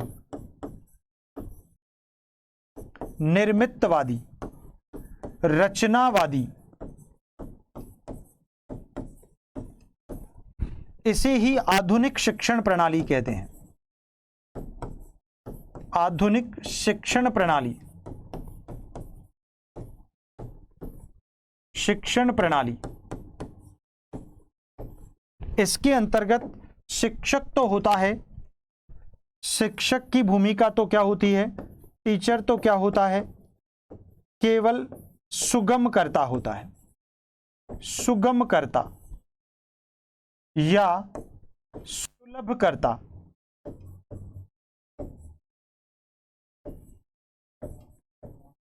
फैसिलिटेटर या फिर एजेंट, एजेंट होता है। जबकि जो बालक होता है वो क्या होता है बेटा, बालक। बालक की बात करें तो बालक यहां पर क्या होता है, सक्रिय होता है, केंद्र होता है, सक्रिय होता है, केंद्र होता है, धुरी होता है। मुख्य लर्नर होता है। ओवरऑल यहां पर वही चीज हम लोगों ने इससे यहां पर इसको कनेक्ट कर दिया है। आगे हम पढ़ेंगे निश्चित रूप से। तो प्रोग्रेसिव एजुकेशन के अंतर्गत या निर्मितवादी या कंस्ट्रक्टिविस्ट जो मनोविज्ञानी हैं या जो विद्वान हैं, चाहे वो जीन पियाजे हों, वाइगोत्स्की हों, ब्रूनर हों, उनकी बात करें, इसे ही उन्होंने आधुनिक शिक्षण प्रणाली के रूप में प्रतिपादित किया। और आधुनिक शिक्षण प्रणाली में आज शिक्षा का केंद्र कौन है, बालक है। चाइल्ड सेंटर्ड एजुकेशन चल रही है। और वास्तव में इसकी अवधारणा हमें प्राप्त होती है जॉन डेवी से। कहां से प्राप्त होती है, जॉन डेवी से। निश्चित तौर पर आप समझेंगे कि जॉन डेवी इस बात की वकालत करते हैं कि आज बालक शिक्षा का केंद्र है। और आज आप देख रहे होंगे, आज सारी फैसिलिटीज बालक के लिए होती है, टीचर्स के लिए तो कुछ नहीं होता, ठेंगा होता है। आज आप देख लीजिएगा, देखो बुक्स फ्री मिल रही है, गवर्नमेंट प्रोवाइड कर रही है, किसको, बच्चों को। ड्रेस फ्री प्रोवाइड कर रही है, बच्चों को। खाना फ्री प्रोवाइड किया जा रहा है, बच्चों को। मिड डे मील दिया जा रहा है, दूध दिया जा रहा है, बिस्किट्स दिए जा रहे हैं, चावल खिलाए जा रहे हैं, किसको, बच्चों के लिए। सभी गवर्नमेंट स्कूल्स में आप देखेंगे। इट मींस सारी फैसिलिटीज बच्चों के लिए है, ताकि वो बच्चा पढ़े, संपूर्ण भारत साक्षर, ताकि उस लक्ष्य को हासिल करे। हर घर में शिक्षा का प्रचार प्रसार हो, भारतीय राष्ट्रीय चरित्र निर्माण की भूमिका तैयार की जा सके। इस आधार पर आज शिक्षा का प्रचलन आधुनिक परिप्रेक्ष्य में बाल केंद्रित बन गया है, चाइल्ड सेंटर्ड हो गया है।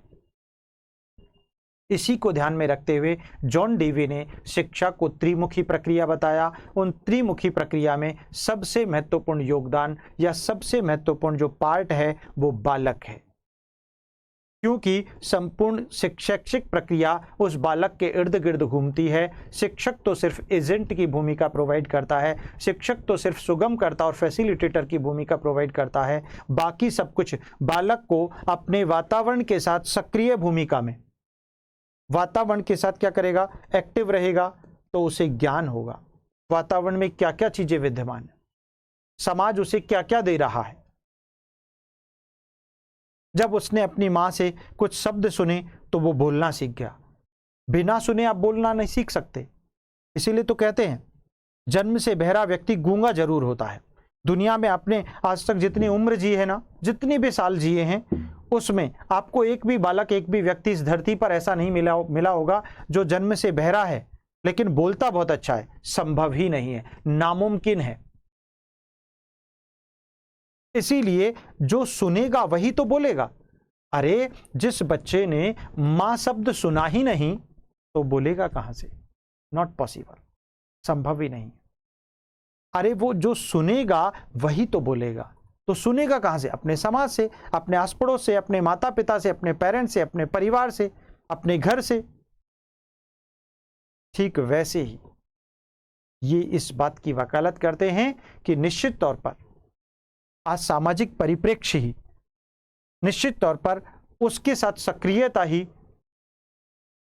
उसे एजुकेट करती है। अगर आप समाज के साथ एक्टिव नहीं हैं तो आप भाषाई विकास आपका नहीं होगा, आपका संवेगात्मक विकास नहीं होगा, इवन आपका मानसिक विकास भी नहीं होगा।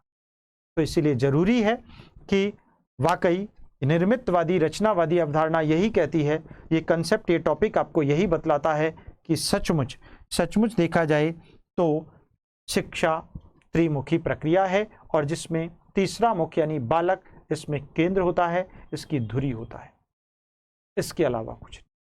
तो प्यारे विद्यार्थियों, ये शिक्षा का अर्थ, उसकी उत्पत्ति और उसकी परिभाषाएं थी।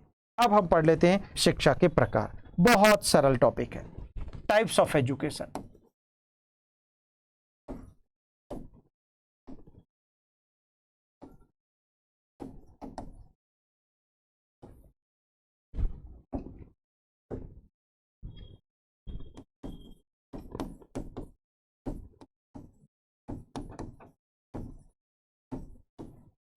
शिक्षा 3 प्रकार की होती है बेटा।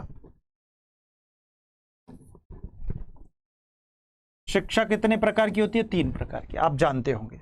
कौन कौन सी? औपचारिक शिक्षा,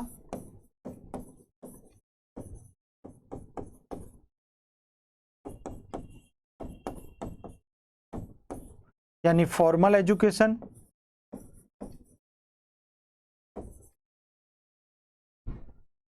दूसरी होती है अनौपचारिक शिक्षा,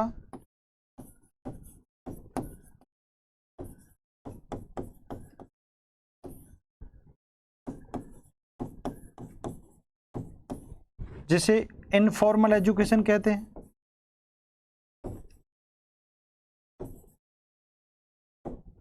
और तीसरी होती है निरौपचारिक शिक्षा।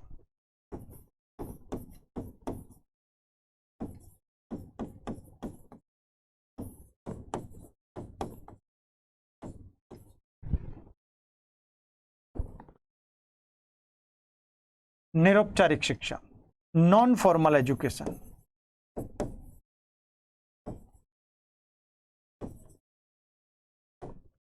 नॉन फॉर्मल एजुकेशन, इस प्रकार से शिक्षा के 3 प्रतिरूप होते हैं। इसके 3 टाइप्स होते हैं। कितने टाइप्स होते हैं बेटा? 3 टाइप्स होते हैं, याद रखना।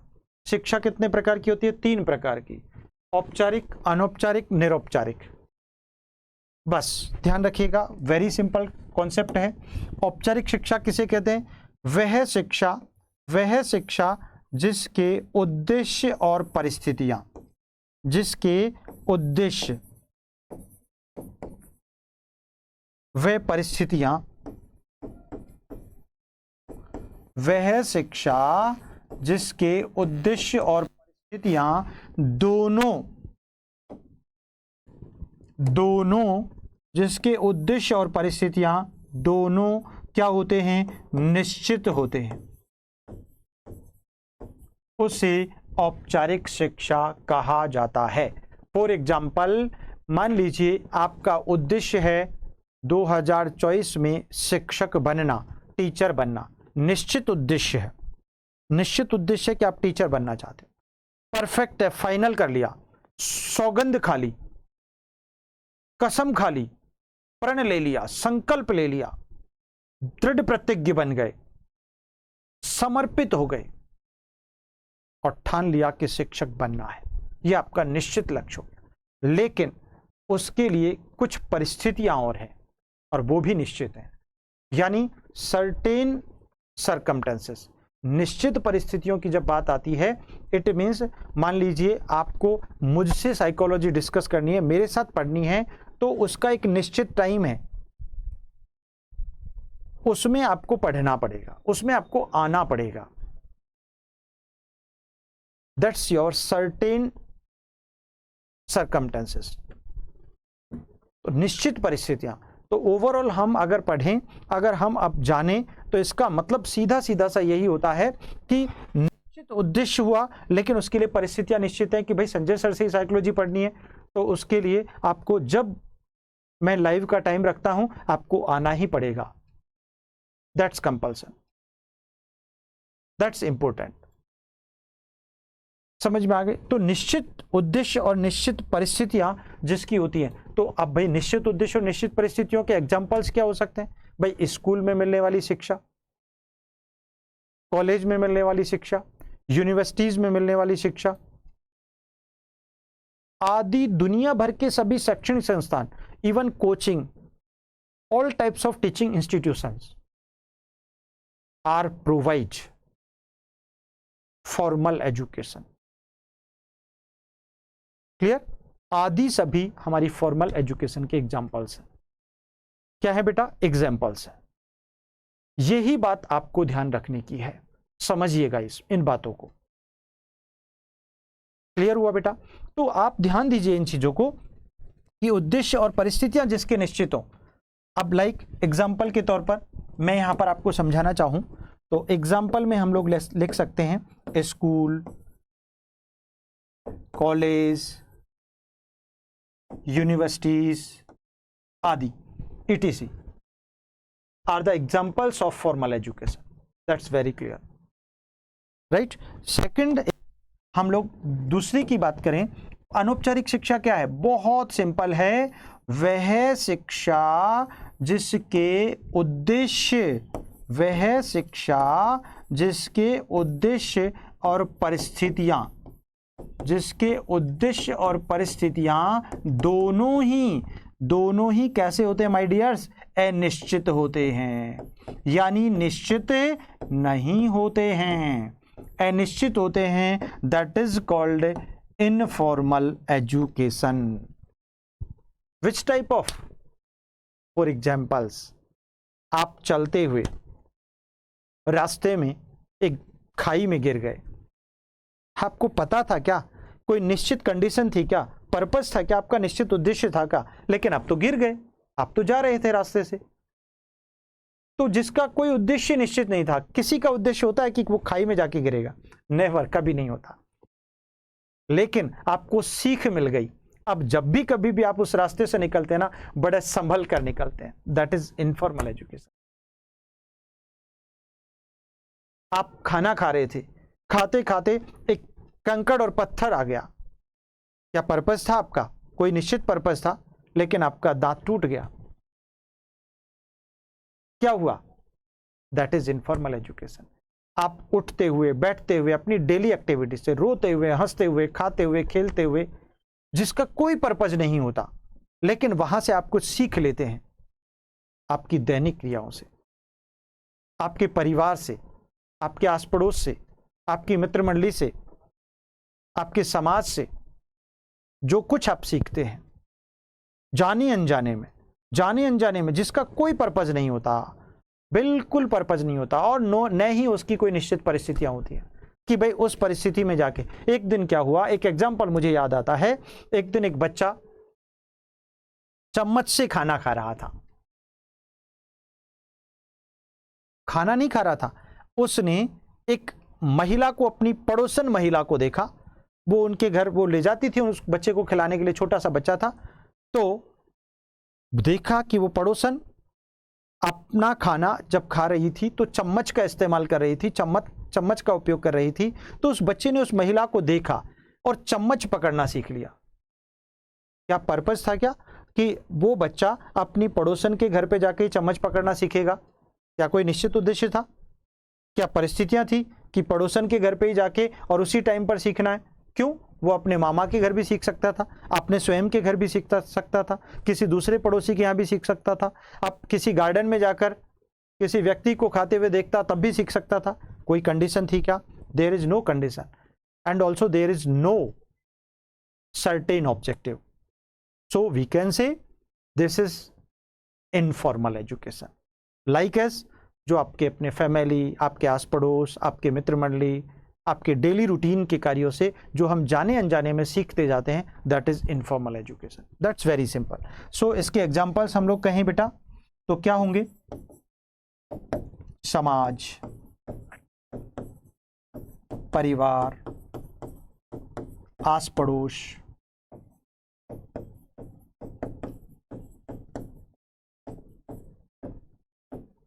मित्र मंडली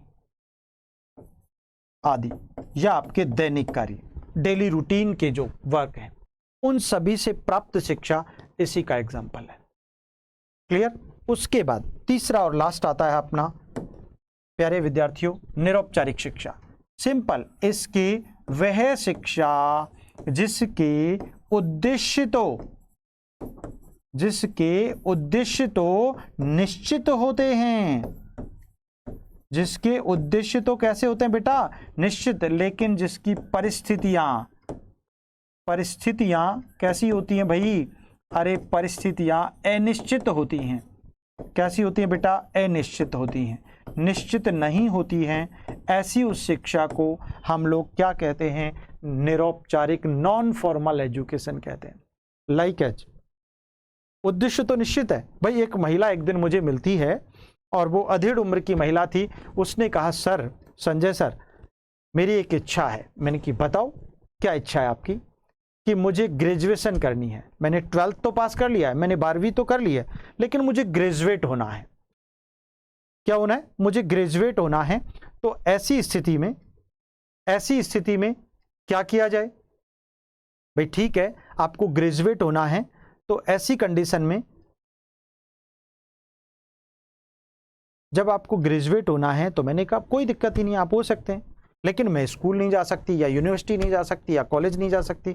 मैंने कहा वो भी कोई प्रॉब्लम नहीं है। मैंने उनको कहा, आप इग्नू से फॉर्म भर दीजिए ना, इंदिरा गांधी राष्ट्रीय मुक्त विश्वविद्यालय से आप फॉर्म भर दीजिएगा। अब जब इंदिरा गांधी राष्ट्रीय मुक्त विश्वविद्यालय से आप फॉर्म भरती हैं तो वहां पर यूनिवर्सिटी की कोई बंदिश नहीं है।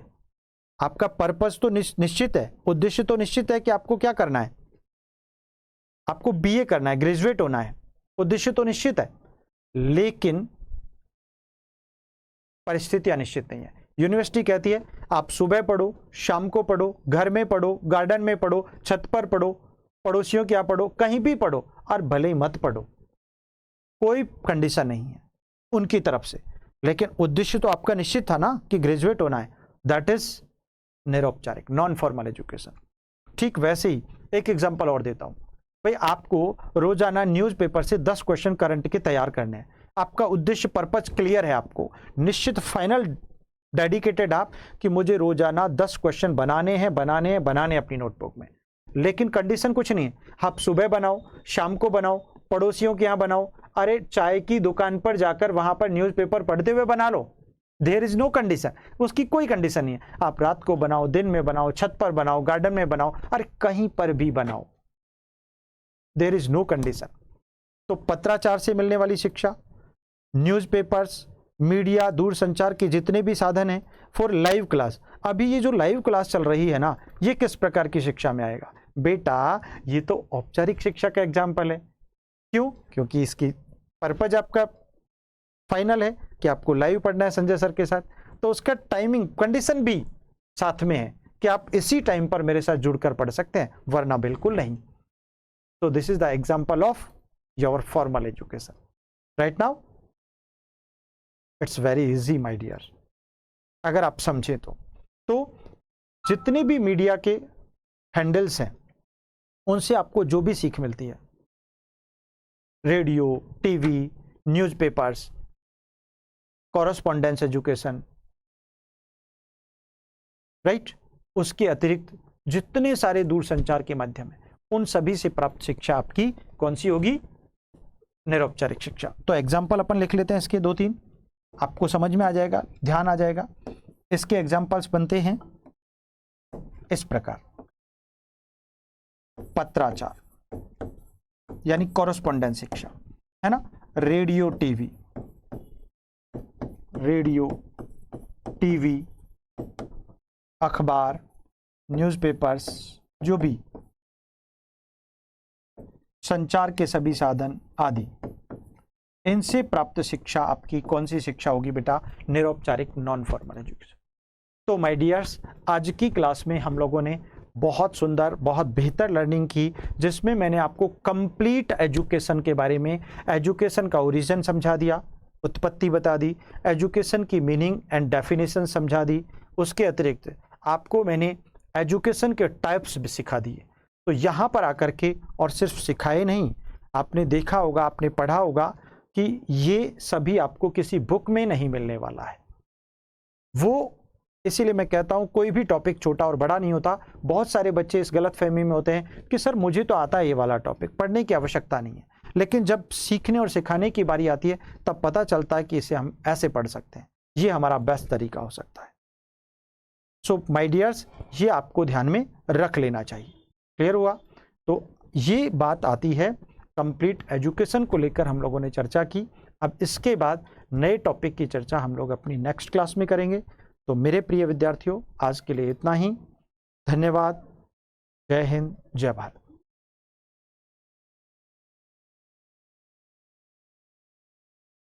इधर से